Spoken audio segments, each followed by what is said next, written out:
నేను doctor Harika Swaroopneni, director doctor Harika ENT care hospitals, Hyderabad. ఇప్పటి వరకు చేసిన వీడియోస్లో అడిగిన డౌట్స్, క్వశ్చన్స్ని అడ్రస్ చేద్దాం. మీకున్న క్వశ్చన్స్ని, డౌట్స్ని #AskDrHarika అని టైప్ చేసి మాకు పంపిస్తే వాటన్నిటికీ మేము సమాధానం చెప్తాం.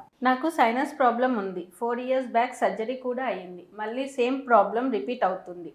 నాజల్ డ్రాప్స్ యూస్ చేస్తే సరిపోతుందా? సో మీకు సైనస్ ప్రాబ్లం అంటే అది whether it is sinusitis infection వల్ల వచ్చిన సైనసైటిసా లేకపోతే అలర్జీ వల్ల వచ్చిన సైనసైటిసా అని మనం చూసుకోవాలి. ఇఫ్ ఇన్ఫెక్షన్ వల్ల ఉంటే కనుక అది మీకు యూజువల్లీ రిపీట్ అవ్వకుండా ఉంటుంది. బట్ అలర్జీ వల్ల ఎప్పుడైతే అది సైనసైటిస్ కింద మారుతుందో అప్పుడు ఈ అలర్జిక్ సిమ్టమ్స్ అన్నీ మీరు జాగ్రత్తలు తీసుకోకుండా ఉంటే కనుక ఆ సిమ్టమ్స్ అన్నీ కూడా మళ్ళీ రిపీట్ అవుతూ ఉంటాయి.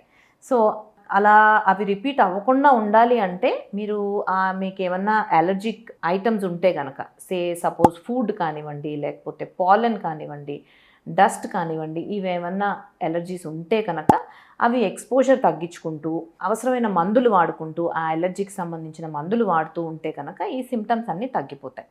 ఫర్ సమ్ పీపుల్ ఈ అలర్జీ వల్ల అలర్జిక్ పాలిప్స్ కూడా ఫామ్ అవుతూ ఉంటాయి ముక్కు లోపల. ఇలాంటివి రికరెన్స్ వచ్చే అవకాశం చాలా ఎక్కువగా ఉంటాయి అన్నమాట. సో ఈవెన్ ఒకసారి సర్జరీ అయినా కూడా ఈ అలర్జిక్ పాలిప్స్ మళ్ళీ వచ్చే అవకాశం ఉంటుంది. సో ఇన్ కేస్ రికరెంట్గా మళ్ళీ అలానే మీకు ముక్కు పట్టేయటం కానీ, ముక్కు నుంచి నీళ్లు కారటం కానీ, తుమ్ములు కానీ వస్తున్నాయి అంటే కనుక ఒకసారి దగ్గరలో డాక్టర్ని కన్సల్ట్ చేసి ఆ ఎలర్జీకి సంబంధించిన మందులు వాడాల్సి ఉంటుంది. అలానే బాగా హెడేక్ వస్తోంది, లేకపోతే ముక్కు నుంచి గడ్డలుగా పచ్చగా చీమిడి వస్తుంది అంటే కనుక అది మళ్ళీ సైనస్ ఇన్ఫెక్షన్ కింద కన్వర్ట్ అయ్యి ఉంటుంది. దానికి మళ్ళీ CT స్కాన్ చేయించుకుని ఎలా ఉన్నాయో సైనసెస్ చూసుకుని దాన్ని బట్టి దానికి ట్రీట్మెంట్ ఉంటుంది.